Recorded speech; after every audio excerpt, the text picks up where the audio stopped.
this piece. So inspiration from everywhere. The nautilus shell. Lots of people have been inspired by the nautilus shell. This ceramic artist made pieces like this, inspired by the nautilus shell. These are wood veneer lamps, where the maker was thinking about the nautilus shell. This is an Art Deco stained glass lamp. I mean, I wish I had that. It's beautiful. Not even the men's washroom has escaped the nautilus shell. Someone said once, oh, you did that in Photoshop. And I said, I only wish I'd thought of doing that in Photoshop. It would actually be scary walking up to that thing, I think. You think you're going to get swallowed or... Yeah. This is a sterling silver chalice with the enamel work done on it, inspired by the nautilus shell. Not even women's hairdos have escaped. And look, it's alien. Yeah. So I was on the internet one day and I saw this company's pie chart. I thought, oh, that's a cool looking pie chart. And so I made this, okay, I forgot about this slide, the inside of a nautilus shell. David Nittman, you probably heard of him. He was thinking about the inside of the nautilus shell when he made this piece here. At least that's what he told me. So this drawing, this goes back to just the company's pie chart. I call it exploding pie chart. I saw this pie chart on the internet, and it looked like this. And I thought, oh, now that's a really cool looking pie chart. So I made the drawing that's on the right-hand side. It doesn't exactly look like it, but I didn't want it to look exactly like it. But it inspired me to make this drawing, and the drawing inspired me to make this sculpture. This is a double-sided sculpture. It's on a pedestal stand. This is one side of the sculpture, and this is the other side. This is both sides, actually, of the same piece. The scale is about that high off the table, 3 feet maybe. Yeah. What's the diameter of The diameter of the piece, I think, was maybe, I don't know, it was 16, 18 inches. I can't really remember. Yeah. How did you do that? Or 20. A hole in the middle, or is that just a black? Yeah, that's one of my old bowls.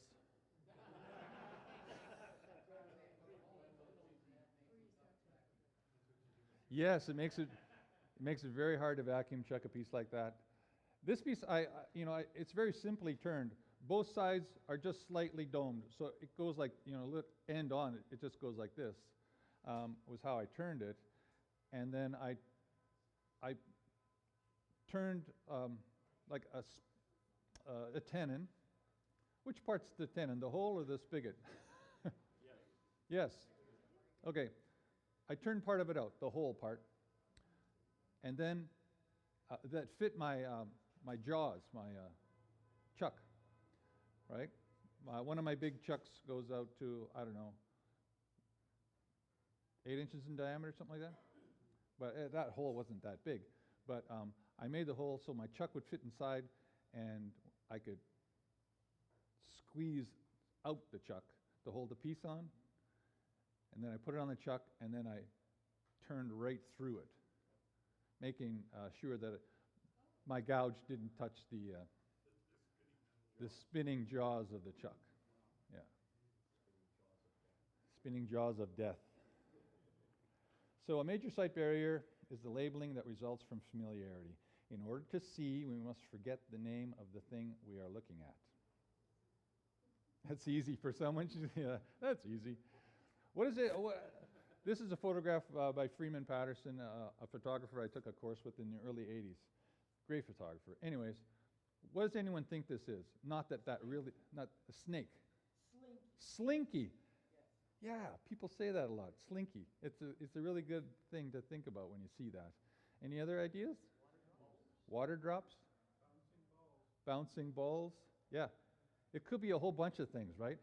However, because it's such a cool, it doesn't really matter what it is. It's a great photograph. What it really is are dewdrops on a spider web. But it's a great photograph.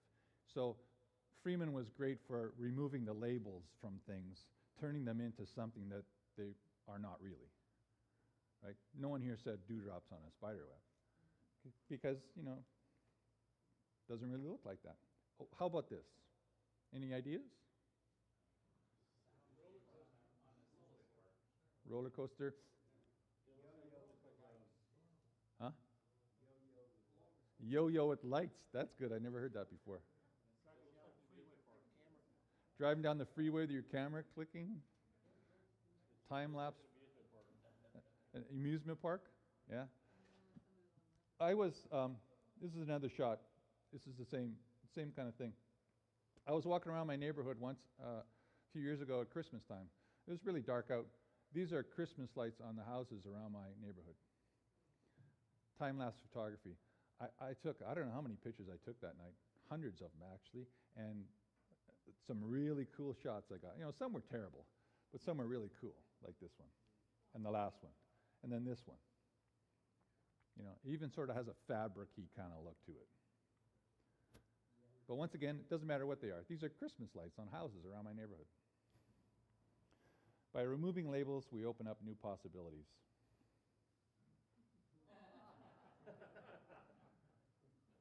Yeah. A bride and groom made a clothespin.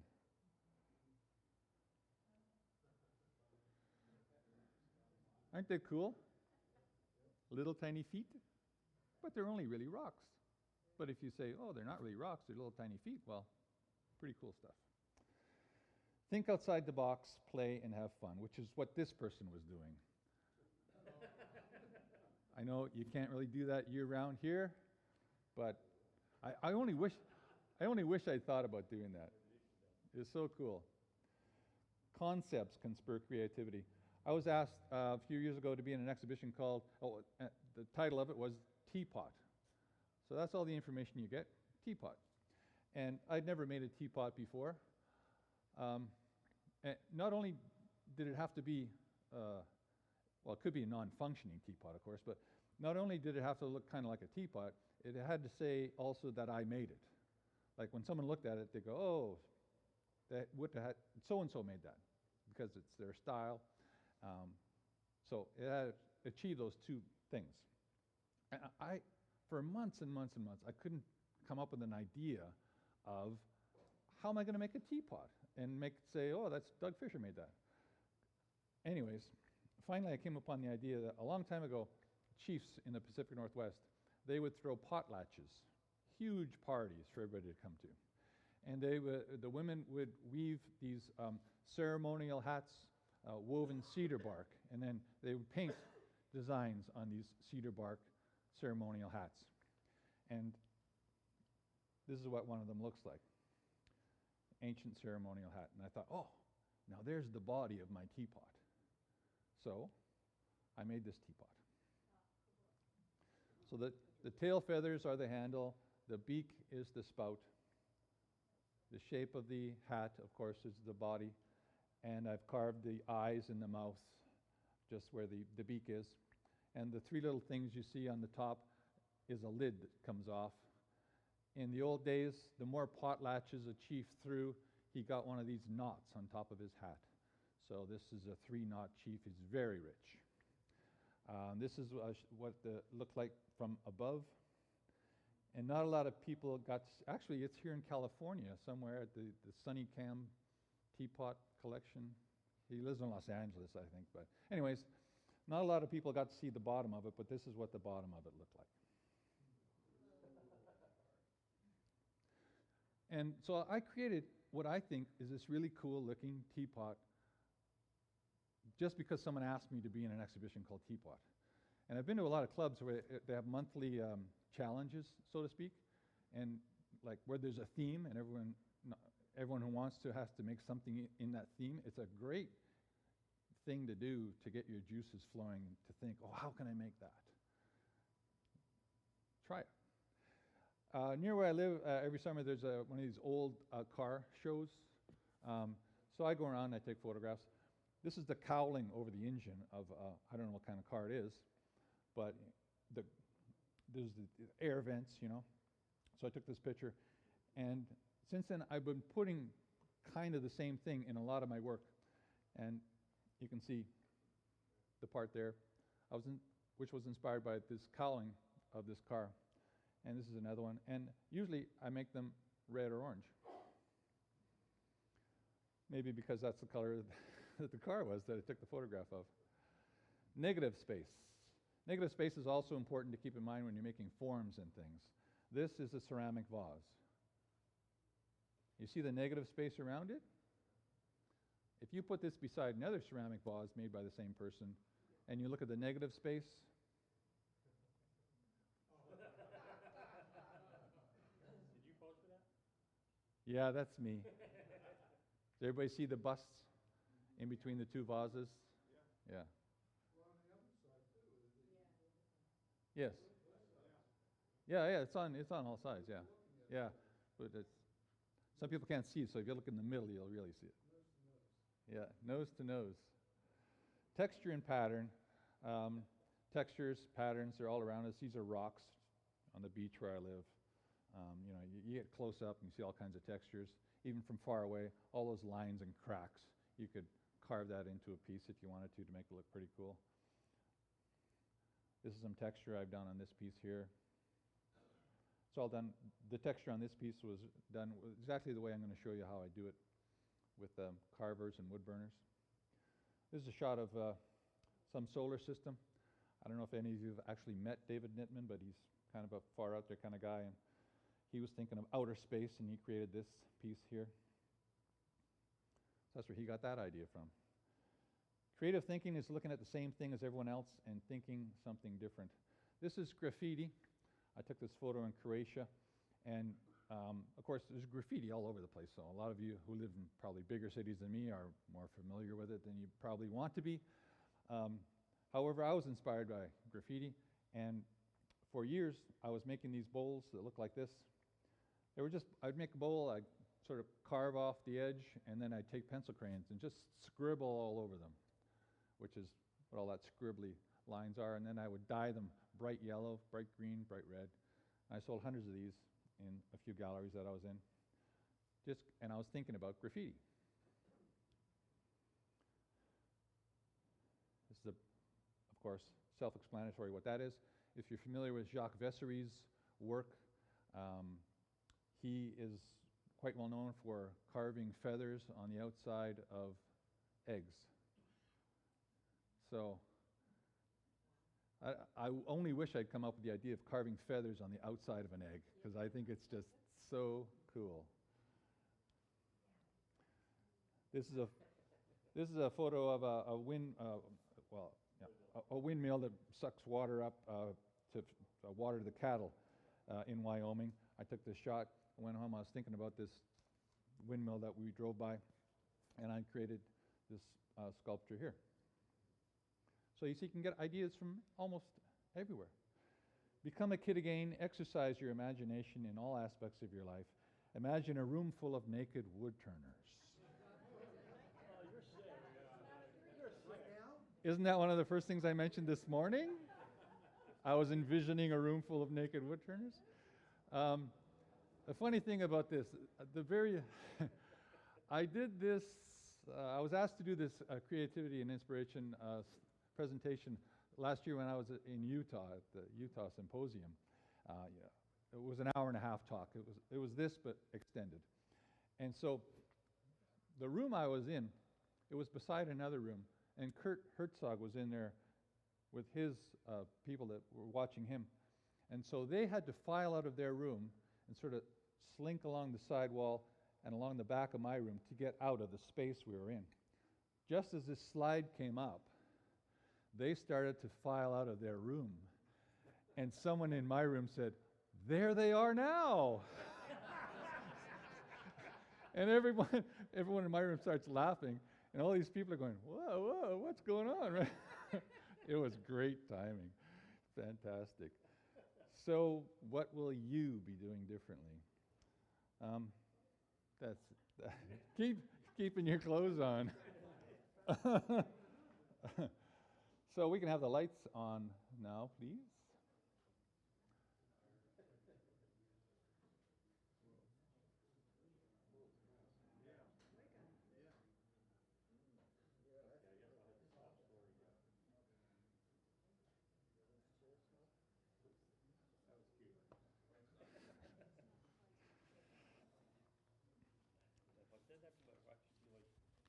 goes on at that meeting? It's funny, not all humor translates either, you know, especially in North Carolina. Sick humor? Okay, before I start doing this, one thing that in the morning, if there's not a lot of questions, I can do what I do quite quickly. And so, don't have to stop, answer questions. However, I encourage that because I love it.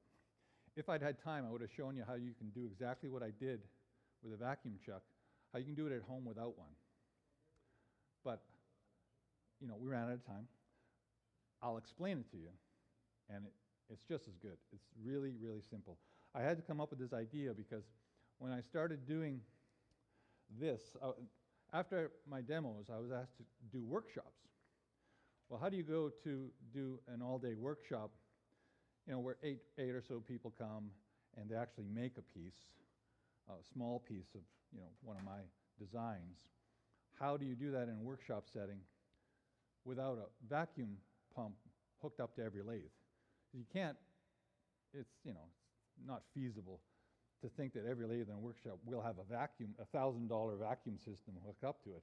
So I had to come up with this idea of how can I do it without one so that people can feel exactly what it feels like with a vacuum chuck without one. So you can do it at home, and if you like the process, then you can go out and spend your money and get a vacuum pump and vacuum chucks and all that sort of stuff. If you don't like it, I've just saved you $1,000. You can send me half that later. I'll give you my address. So I'll do it. Can everyone see if I just do it like this, up here like this? Okay. So the process is you put a piece of wood on the lathe, just like I did earlier, and you turn a curve, okay? Just like you're doing a round bottom bowl. That's all you do. And so then you take it off. Now we have a piece of wood that's like this. What we do is you take, this is an ABS plastic pipe that I cut this little ring from.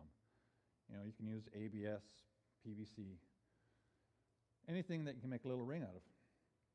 And this, we're going to assume for the moment that this is not flat, it's round, okay? You take this and you put it on top like that. You screw in your faceplate, put it on the lathe, put it on center and take those screw holes out, like I did at the very beginning. And then you take this off, and we're going to assume it's on a curve now. We move it over, so it's on a curve. We put the faceplate back on, put it back on the lathe. It does exactly the same thing as the first time I shifted it with a vacuum chuck. Exactly the same thing.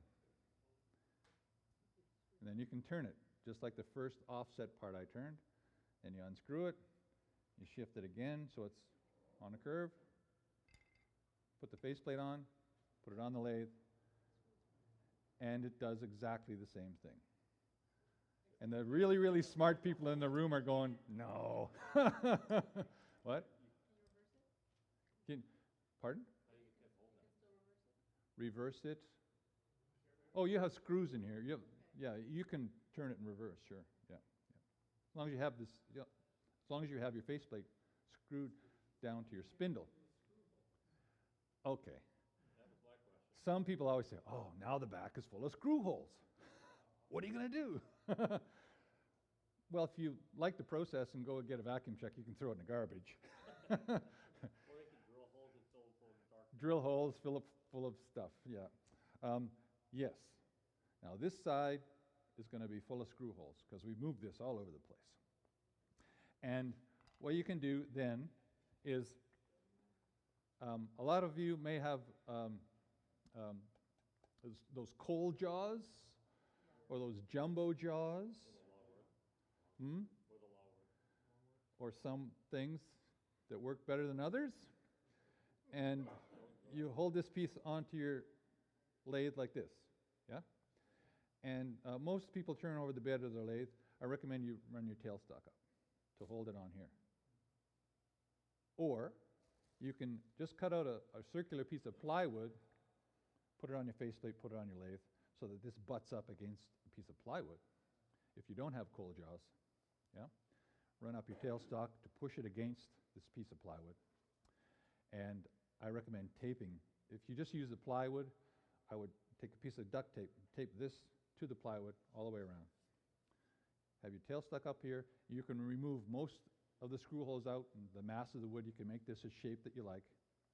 And because this is now taped to the plywood, which is on your lathe, you can remove the tailstock and remove that little bit of wood that's left there.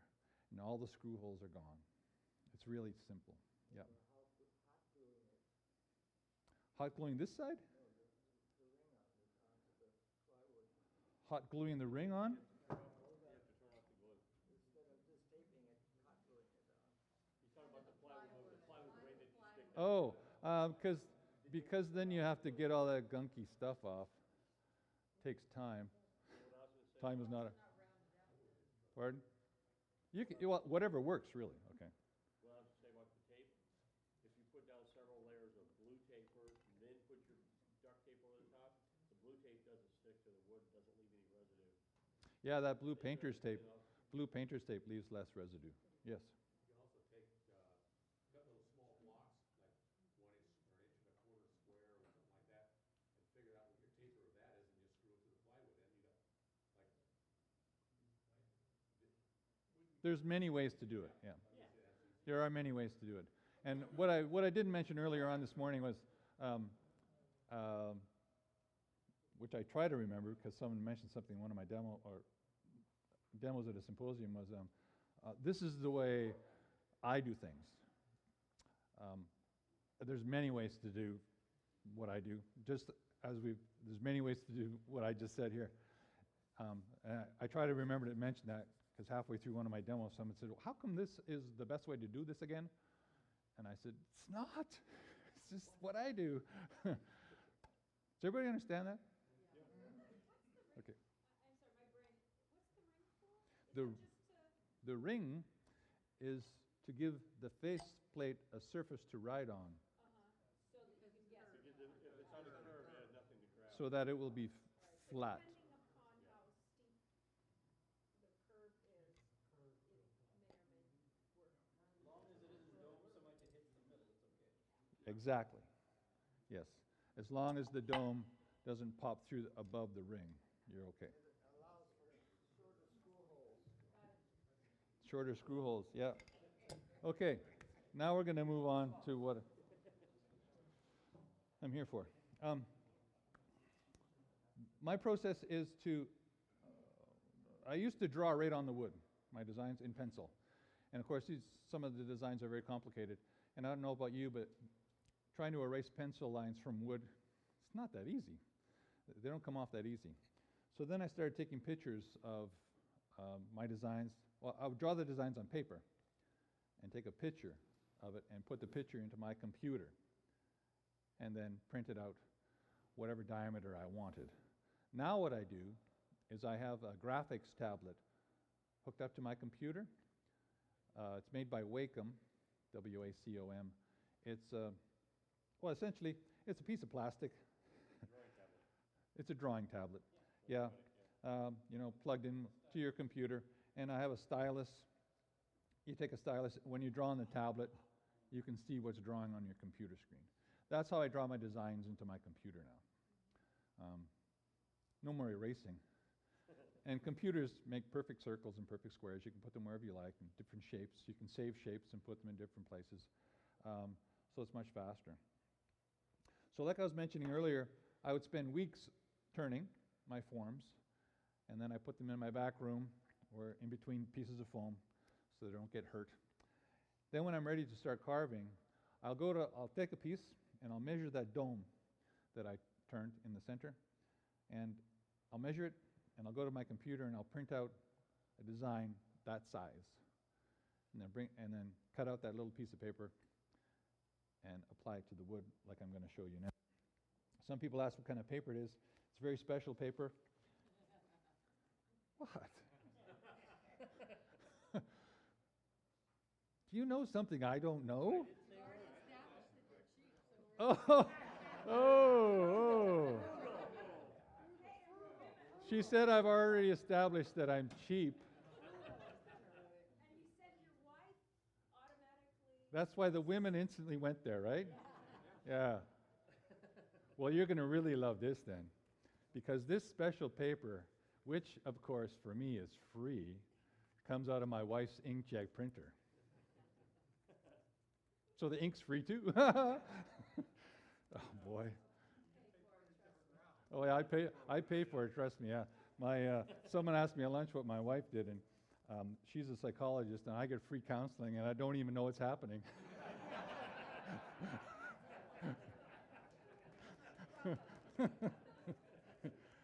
As of course, every man in here who has a wife gets free counseling, and they don't know what's happening either. Yeah. Yeah. So I print out my little piece of free paper, and this is one of my simpler designs here. People ask about the little X's that are on there. This is a simple design. The X's are where I'm going to carve the wood away. So on this simple design, I know where I have to carve the wood away. But on some of mine, they're very complicated. So once you remove the paper, if I didn't have these little marks, I don't necessarily draw X. I just burn a little line in. If I didn't have those little lines burned in there, I would have to stop and think, oh, now where do I carve? Where do I not carve? And if I have that little visual reference, I instantly know where I'm going to carve. I don't have to stop and think about it. I can just carve away. So that's why those little X's are on there. Now, where's this? Here it is. What I use is, this is 3M Super 77 spray adhesive. This is a product I use at home. And I'll sit down now. Just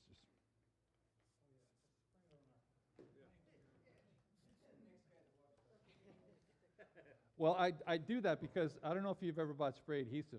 Sometimes if you don't check the spray, this stream of goop comes out, and it's hard to get off. So I'm just going to just lightly give it a little spray. Oh, this is very important. Now, see, I forgot this yesterday, and I had to back up, which is why I saved this little piece of paper, which is wrinkled. This one's not. Of course, they come out, they're not wrinkled. We have a flat piece of paper, and all of my areas where I carved this design into are like I've turned, they're a dome, yeah? So flat pieces of paper do not like to go over domes very well. You have to notch them on the outside edge, right? Yeah. Because if you don't, I'll sit here for now so you can relax. They all roll over. The outside edges kind of roll over themselves when you put a flat piece of paper over a dome. So when that happens with these designs, all the lines kind of overlap, and they don't line up with each other anymore. So I do not know when I thought of this, but one day I just took the piece of paper and I just crumpled it up. I don't know why I did it, but I did it. And then I carefully unraveled the piece of paper and tried not to tear it. I tried not to tear the piece of paper. So, and then I unfolded it, kind of give it a little stretch out.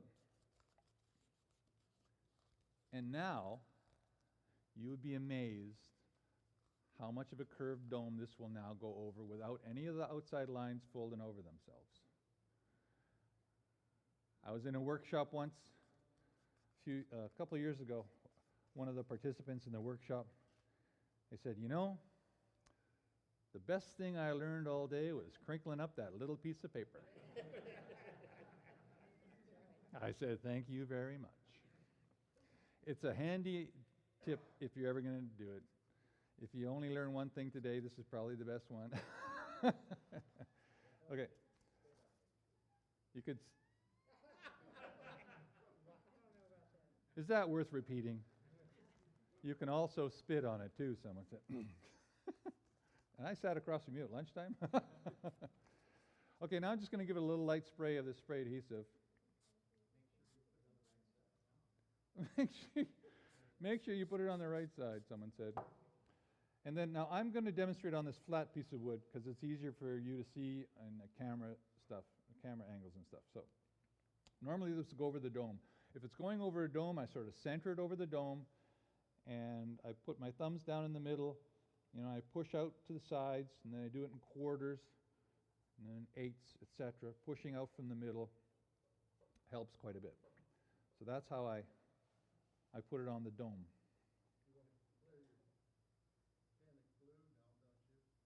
Pardon me? Oh, to turn this upside down like this? Yeah. Yeah, I'm not here to tell you that, though.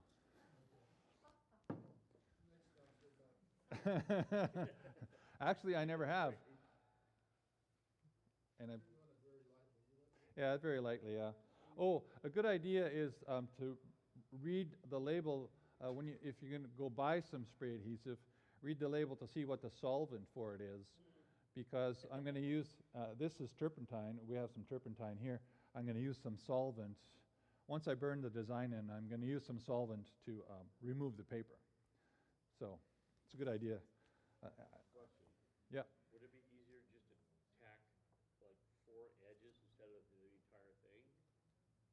So it's easier to lift off? The question is would it be easier to sort of glue 4 edges and just tack it down? I've never tried that. I don't think so, because what I want to do is burn this design into the wood. So if this is not glued down in here and I start burning, it's going to come up and it's going to shift it somehow. And I don't like that. You can try that though and let me know how it works out for you. Okay, I'm going to try and tell you everything that I use ad nauseum. So this is a wood burning pen I use. I use 2 different tips. They make about 20 or 30 different style tips. I use 2 of them. This is made by a company called Detail Master. Detail Master wood burning pen. This is the number 10C. It's sort of a skew-shaped, kind of a knife-edge blade on the end of it. And I use this to make straight lines, carve in straight lines into the wood. 10C is the one I like. This is a vented handle. You might be able to tell that you can see grooves, and there's some grooves here. There's some holes down here. When they first started making these, they made them out of a solid piece of aluminum. No grooves, no holes. They got, I burn with high heat most of the time. They got really, really hot. They got so hot that the company then made these rubber sleeves that went over top of them. And then those got really, really hot. And then I put my winter gloves on, and that seemed to solve the problem. Then they made these vented handles. And I think they're the same price. So I would recommend, if you're going to get these, to get the vented handles. This is also called the fixed tip handle, which means that the tip is fixed into the handle. Can't take it in or out.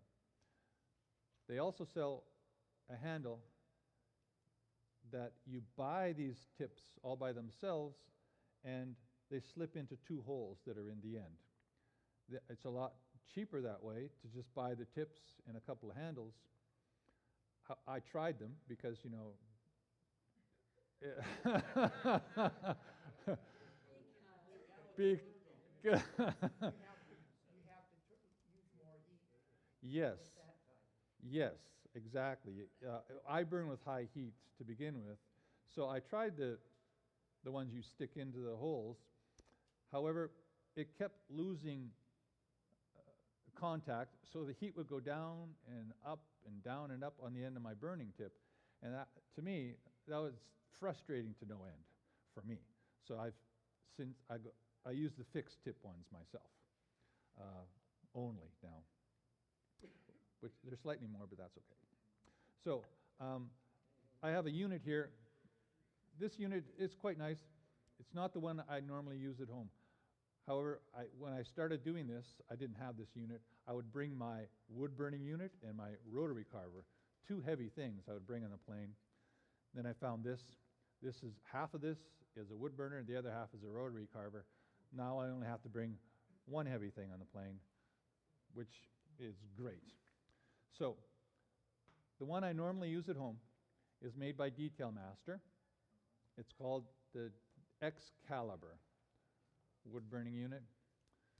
The Excalibur, you can plug 2 pens into it, which is great for me because I only use 2 profiles of tips. I have one plugged in one side, one on the other side, and there's a switch in between where you can either have the heat going to one or the other, and there's a dial where you can adjust the heat. That's the one I use at home, the Detail Master Excalibur. It's really good. I think it's 60 watts, which supplies me with enough power for what I do with these pens.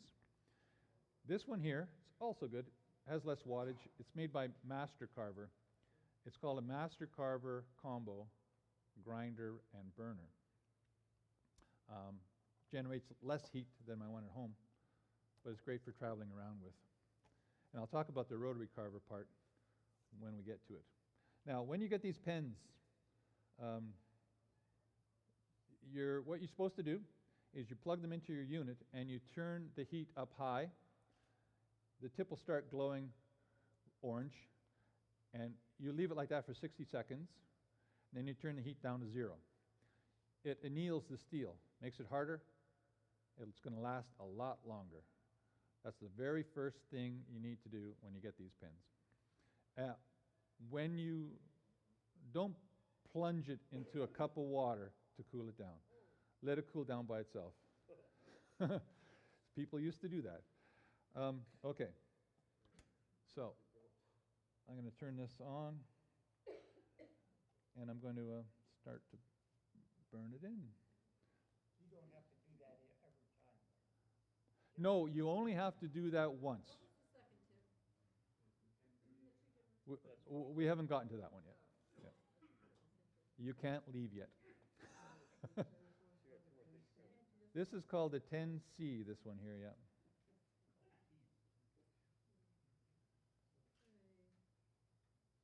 Out of curiosity, Doug, have you ever used any of the paper that tattoo artists use for putting ink on curved surfaces? No. Yeah, they have a transfer paper and a spray, and it just leaves the lines out on the surface. No. How do they get the design onto the paper? There's a magic to it. It's whatever they spray a liquid on it, and it soaks through the paper and dissolves the ink onto the skin. You just draw. I'd be interested in knowing how they got the design onto the paper. I am not an expert. I'm just Yeah. No, I never have used it. essentially the same problem. I've got some stuff at home, I think it's a laser printer that you're supposed to be able to do that with. Oh, yeah. I've heard that with laser printer ink, it transfers quite nicely. You put, I don't know, alcohol or something, xylene, and it transfers onto the surface that it's on. Unfortunately, my wife does not have a laser printer. She's sure will too. Yeah.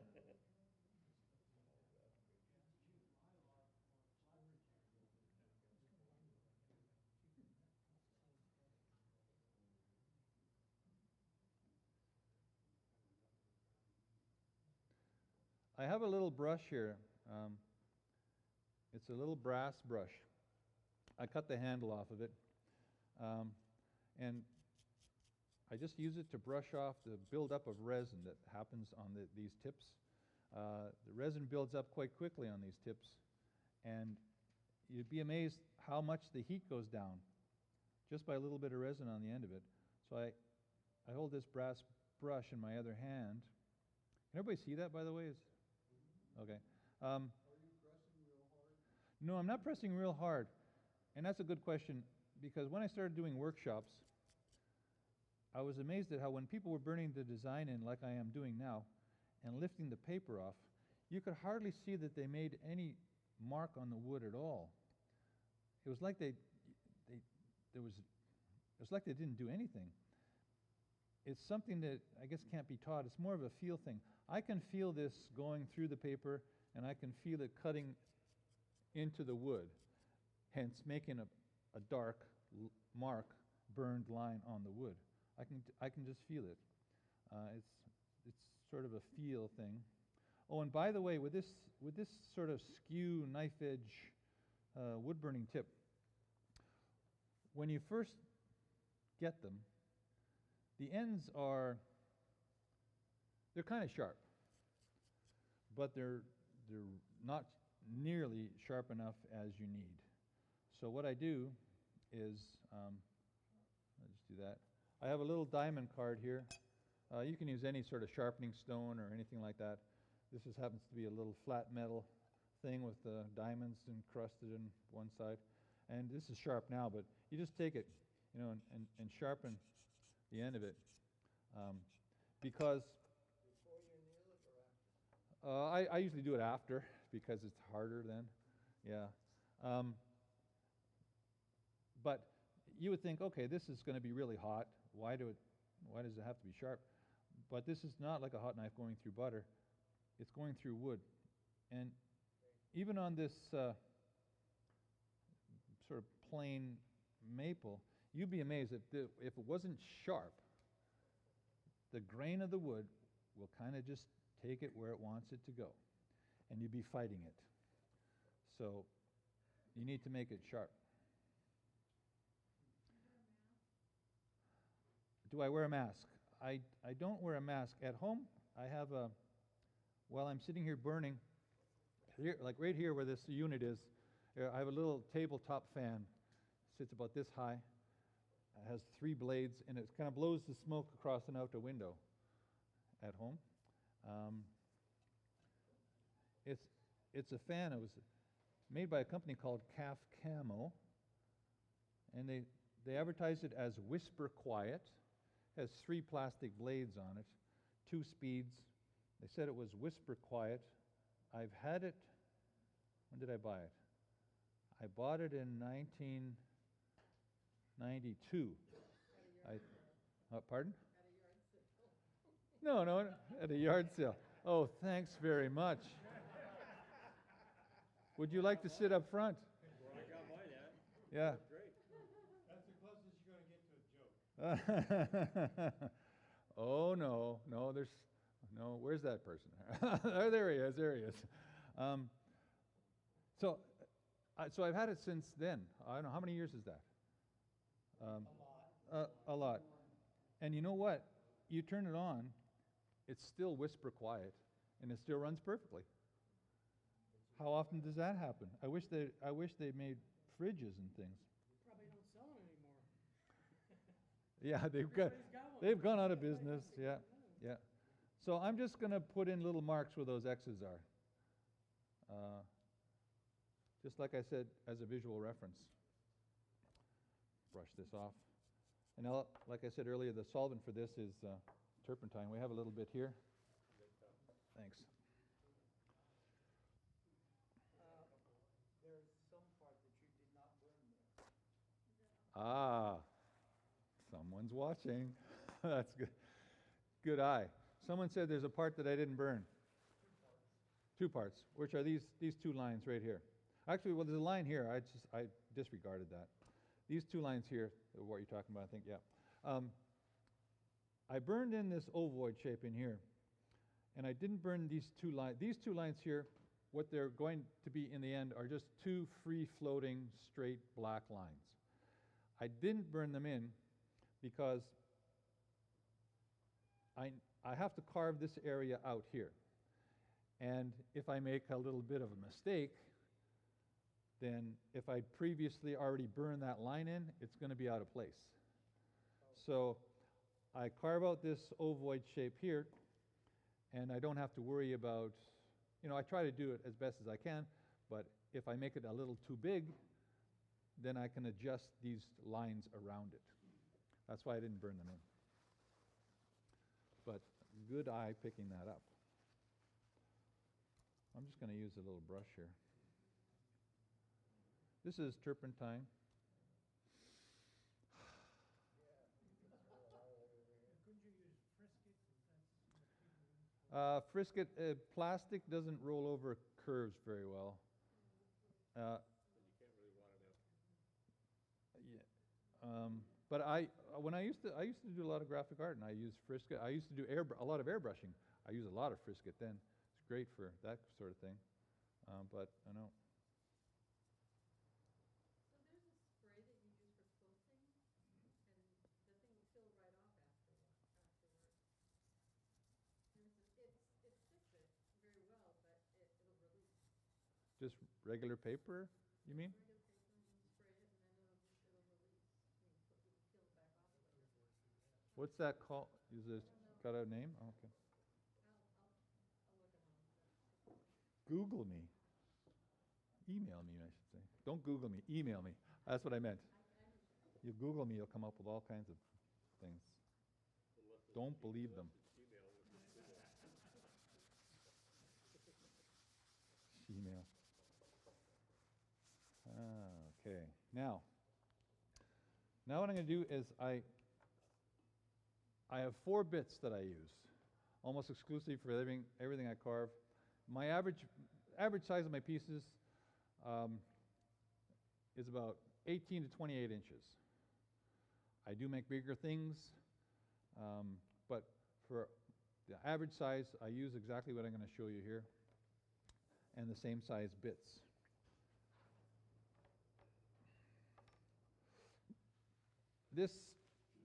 These little bits, I don't know which way I should shoot them. Which camera do you want to use? Straight up? More towards the middle of your thing. There you go. Right.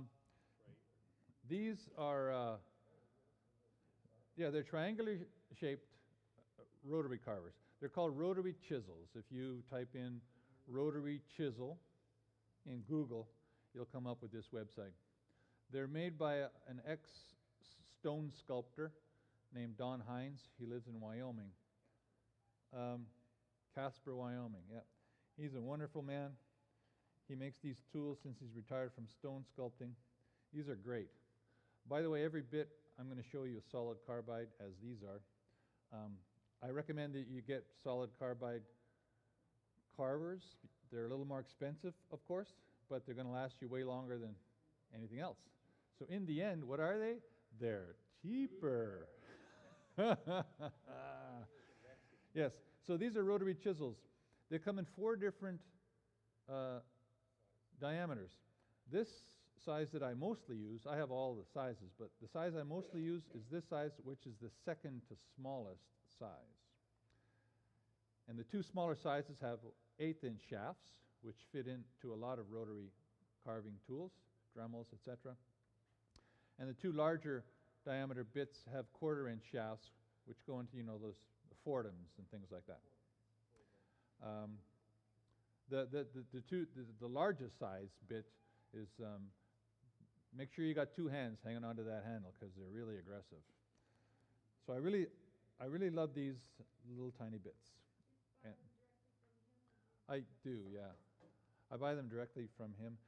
And a funny story about that is I was buying them for a couple of years over the internet, and I was buying the three profiles. There's 4 different profiles. I was buying 3 of them.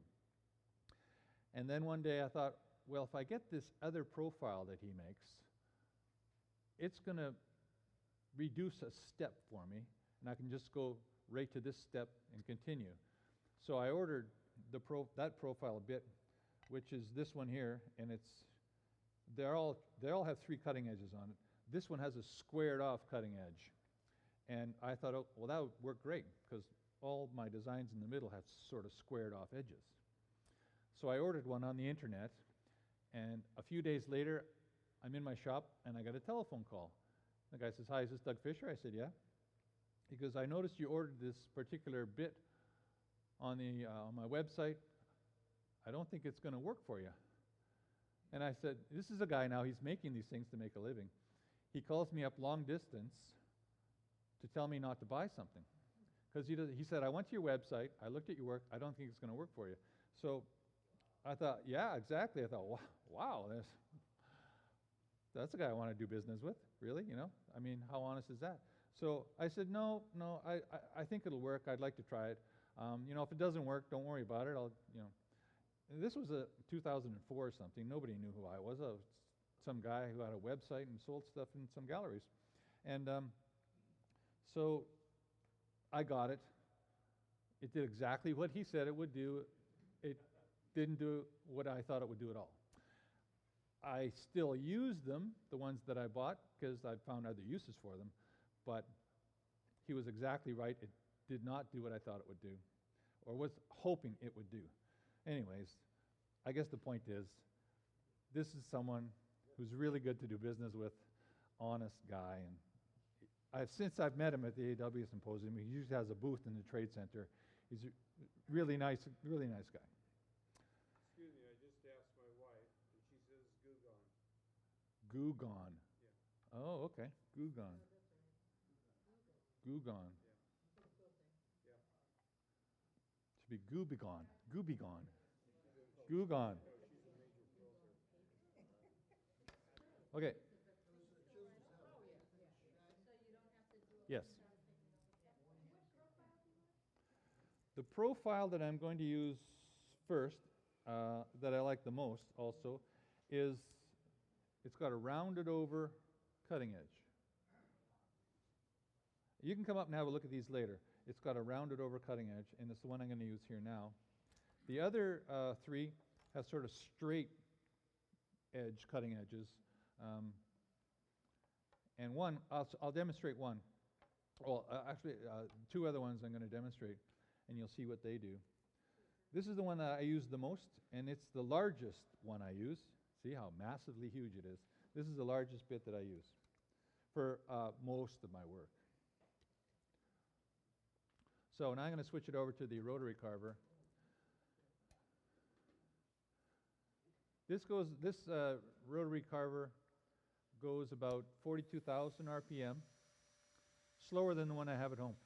Oh yeah, by the way, the one I have at home it's made by Master Carver, but it's a dedicated rotary carving unit. This is a Master Carver Micro Pro. Did the handpiece come with it? Yeah, the handpiece came with it. This is the handpiece.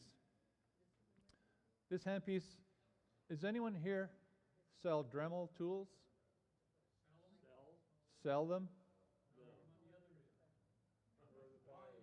Yeah, I was just wondering. Okay, I won't go there. These are made by Master Carver. It's called a Master Carver Micro Pro. These are great. They're not cheap. This Master Carver makes this one. Fordham also makes one that looks like this.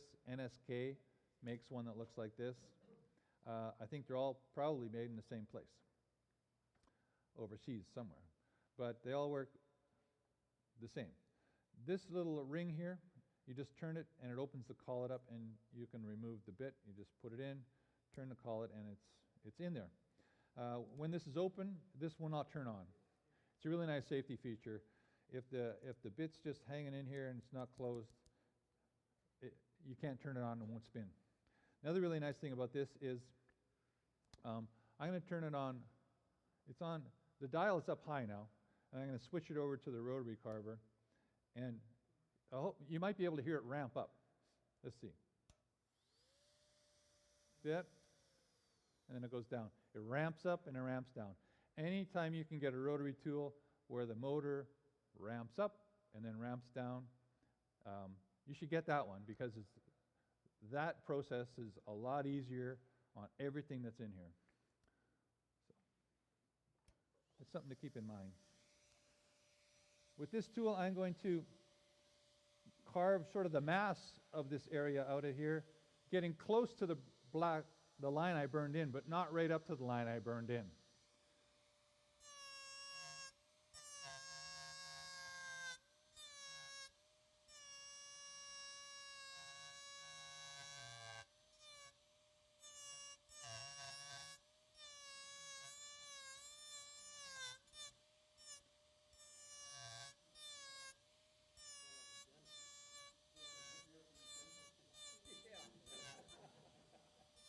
Anybody having flashbacks?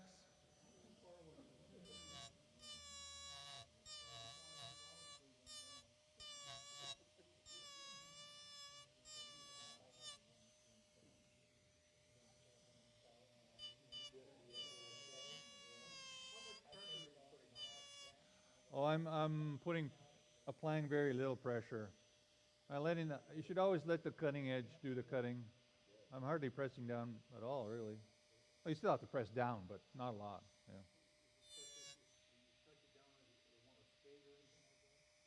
It doesn't, because I have very good control over it here with my hands, which is a good point to bring up. If you notice, I'm hanging onto this with two hands, even though this got no vibration. It's really easy to hang on to. But I got this other hand here. I mean, you think it's not doing much, but it really is doing a lot. It's kind of like, and also, I have two hands on here. I can push against my fingers and push. I also have, you can't really tell, but this hand is on the wood. This hand is down on the wood like this. It's like a 4-point stance, really. And I have a very good control over the tool.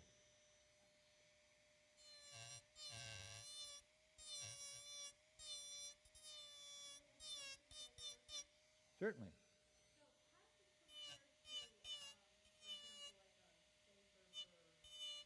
Like a what?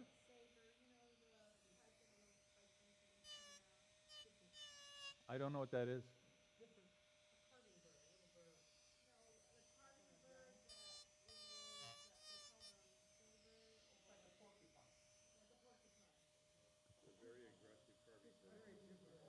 Oh, I know, like a Kutzall burr or something like that. Yes, yeah. I have some of those. I've tried several different kinds. I don't like them because, I mean, they work great. They grind wood like crazy. They work wonderful. I don't like them because all my tools here that I'm going to show you have cutting edges on them. And they cut the wood instead of tearing it and creating dust and fuzzies, which is what those other ones do, although they work great. Yeah, but they chew the wood and they don't cut it, which creates more dust in my space. And yeah, I'm just going to carve out one more area here. What size collets does it come, the handpiece come with? Oh, what size collets does this come with? It comes with two, the 1/8 inch one, and then a 16th inch, 3/16. 3/32. I'm terrible with dimensions, like I said. I only use the 1/8 inch one in it. I don't even know where the other collet is, actually.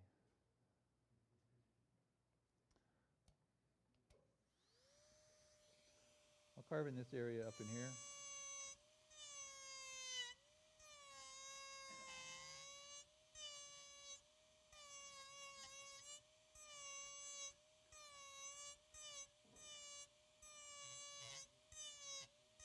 So a nice thing about this bit, this rounded over triangular shaped bit, is that not only can you take the tool and carve this way with it, you can also move it this way. Or for the more adventurous,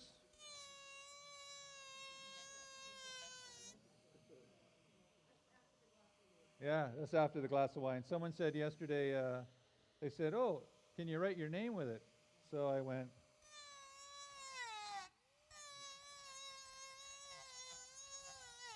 I guess you can.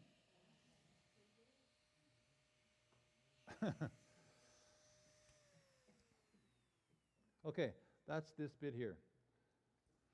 I think it's called the 101, I believe, 101 something. If you go on the rotarychisel.com website, you see the 4 different profiles and 4 different sizes. This is a 101A. How do I sign my work? I have well, actually you can buy them now. Well, not mine, but what I invented 15 years ago, you can buy now. It's I had one of these. I'll talk about this when I get to it, but this is another wood burning pen, and it's sort of called a writing tip. and it's just a piece of rolled over wire. What I did, I had a friend of mine weld a little tiny piece of nichrome wire on the end, so there's this little tiny point sticking out of the end of it that I filed to a point, and when it heats up, that's what I use to sign my name. I'll show you what it looks like on the other piece that I brought with me. It's signed on the back. That's what I use. I don't know what wood burning company sells it now, but you can buy almost exactly the same thing now commercially. Maybe Sorby or something like that. Is it razor tip? Not razor tip, no. Yeah, I don't recommend you getting razor tip wood burning pens. I tried them. That was my first wood burner.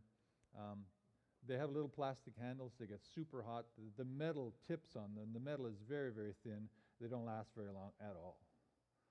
So they're great if you're just going to do some light hobby work, but for me, they didn't work at all. Okay, that's how I sign my pieces. So, razor tip? Yeah. Or they? Oh, I like using quality things. Not all Canadian stuff's quality, you know. Oops, I'm not going to get back in the country now. Yeah. Okay, the next bit I use is a straight shafted bit. I'll stick it in here. I got this in the Dremel section of Home Depot. You know, they have little bits and packages hanging on the wall. This is sort of a cross hatch cutting end to it, straight shafted, solid carbide. Not all, well, almost none of the Dremel bits are solid carbide, but the ones that are say it right on the little package, solid carbide. Sometimes I've heard this called a grout remover, this style of bit. So the way I use this is I pretend like I'm a human router, and I use it sort of straight up and down, and I hang on to the tool with two hands, and I will, okay, I guess I won't do it. I'll try and do it like this then, so you can see what's happening. Okay, normally I would hang on to this with two hands, but I have a prop my wood up here, so. Oh, you still can't see that, can you? Can you? Okay. Now, it's harder for me to hang on to this thing now, so I don't recommend one-handed. What's that? Shaded? Oh, so it doesn't really matter? I'll do it this way. You can see that, yeah? Okay. That's better for me too. So just visualize me doing this straight up and down.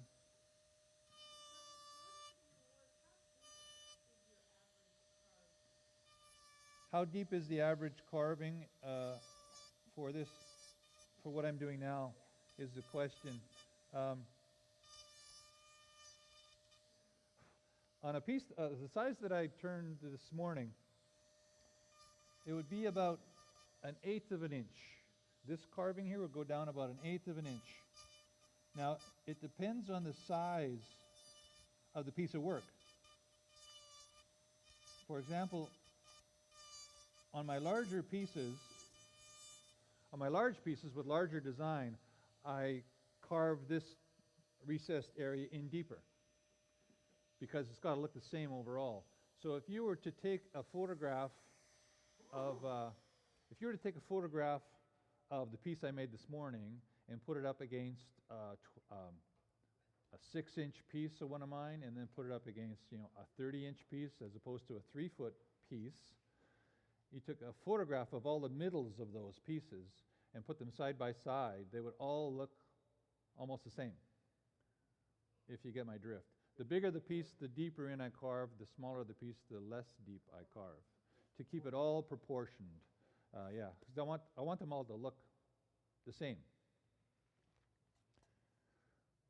Just do a little bit more over here. This way.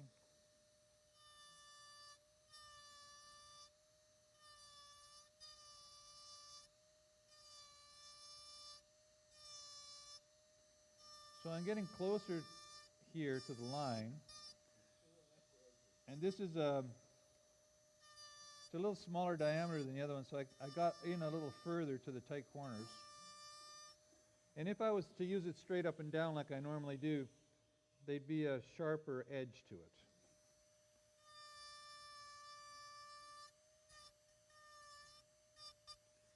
So that's what I use that for.